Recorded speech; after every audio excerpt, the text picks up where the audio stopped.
আওয়ামী লীগ নেতার বাড়িতে ওসির গোপন বৈঠক। লালমনিরহাটের হাতীবান্ধা থানার ভারপ্রাপ্ত কর্মকর্তা শাহীন মোহাম্মদ আমানুল্লাহর বিরুদ্ধে একাধিক মামলার আসামি ও আওয়ামী লীগ নেতার বাড়িতে গোপন বৈঠক করার অভিযোগ উঠেছে।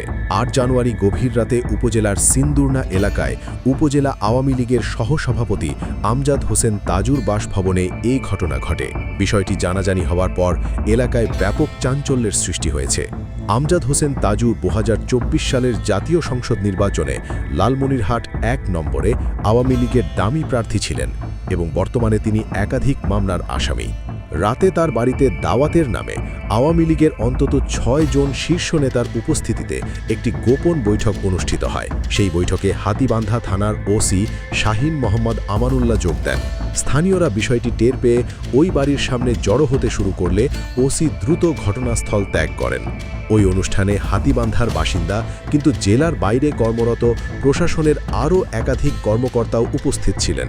ঘটনার বিষয়ে জানতে হাতীবান্ধা থানার ওসি শাহীন মোহাম্মদ আমানুল্লাহ সরাসরি কোনো মন্তব্য করতে রাজি হননি।